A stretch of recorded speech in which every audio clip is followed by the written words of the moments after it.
sonnait 6 h du matin ce mardi 15 mars 2022 quand une équipe des agents des eaux et forêts du Bénin avec à leur tête le commandant Korogone Sinagabé ont fait leur apparition sur un parc de regroupement de l'une des compagnies de transport terrestre de Cotonou. Objectif principal, procéder à la sensibilisation non seulement des responsables et agents de cette compagnie, mais aussi les voyageurs sur la législation en matière de protection des espèces de faune et de flore sauvages menacées d'extinction. Ce qu'on appelle Koso aujourd'hui, Avzelia, Iroko, sont des espèces que l'État a décidé de ne plus exploiter, même à des prix de consommation locale.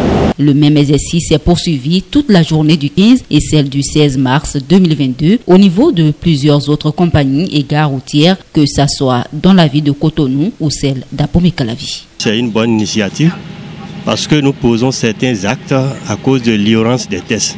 Si aujourd'hui le forestier est en train d'expliquer la loi, informer, sensibiliser par rapport à l'exploitation du bois, je pense que c'est une bonne initiative que j'apprécie bien. L'un des mots utilisés pour la circulation des produits issus du braconnage tels que les viandes de brousse, le bois, les écailles de pangolin ou même l'ivoire est le transport terrestre. Les trafiquants ne sont guère inquiétés faute de détection de leurs marchandises, manque de contrôle ou de la connaissance même de l'existence ou de l'ampleur d'un tel trafic de la part des responsables des agents de transport. De façon involontaire et par méconnaissance des dispositions législatives, les responsables des agents de compagnie deviennent ainsi les acteurs passifs de ce trafic. Vraiment, nous sommes très fiers parce que cela va contribuer à protéger notre faune et notre flore.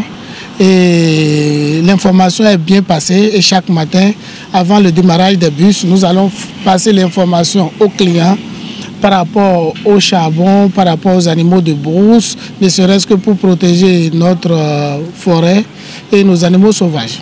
Bon, désormais, on a pris bonne note parce que nous avons compris qu'il faut protéger la faune et la flore. Et c'est quelque chose qu'on n'avait pas l'habitude de le faire à fond. Vous voyez? Et quand on a conscience que c'est passible de peine, il est important de donner plus d'attention par rapport à ces contrôles. Donc, lors des changements des colis, nous allons passer l'information clairement, poser la question qu'il faut afin d'identifier s'il y a de ces produits prohibés dans les colis que nous embarquons. Et nous le ferons également à bord des bus, dans les speeches que nos convoyeuses utilisent. Le message est passé et à notre niveau, nous ferons le nécessaire pour que le message soit aussi passé chez les clients en expédition, en réservation ou en toute chose, pour que le personnel aussi soit aussi informé quand même.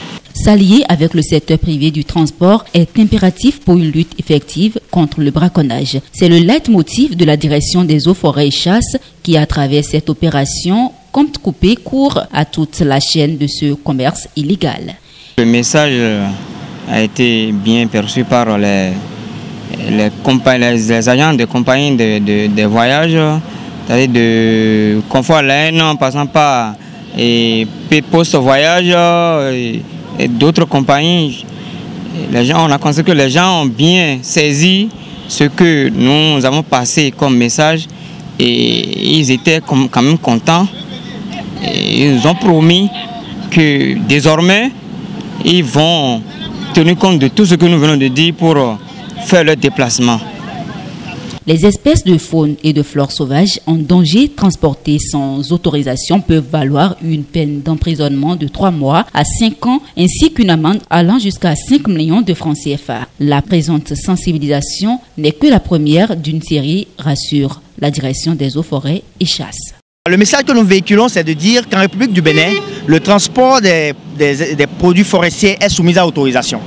Donc sur la base de ce principe, que nous avons passé un message en présentant donc les espèces intégralement protégées qui ne peuvent pas faire l'objet de commerce sans vraiment d'autorisation spéciale ou dans des conditions particulières. Dans ces espèces, nous avons préparé un poster. Et donc à travers ce poster, nous leur avons parlé donc, de ces espèces qui vont depuis les mammifères jusqu'aux plantes. Et nous avons donc passé le message autour de ce principe clé qui est la requête ou bien l'obtention d'une autorisation préalable au transport des produits forestiers. Nous allons poursuivre donc l'activité. Nous allons élaborer un certain nombre de médias, de documents de sensibilisation que nous allons mettre à leur disposition. Et la sensibilisation va continuer. Une chose importante à retenir, c'est que ces compagnies elles-mêmes ont décidé à partir d'aujourd'hui, lors des démarrages des bus, que les percepteurs passent un message sur ce qui est autorisé et non autorisé, sur l'obligation d'avoir une autorisation de l'administration forestière lorsqu'on veut transporter des produits forestiers en République du Bénin. Donc c'est déjà un gain substantiel. Ça fait que les passagers savent désormais que les compagnies vont respecter, vont aider l'administration à suivre donc, le transport des produits forestiers au niveau des différentes agences.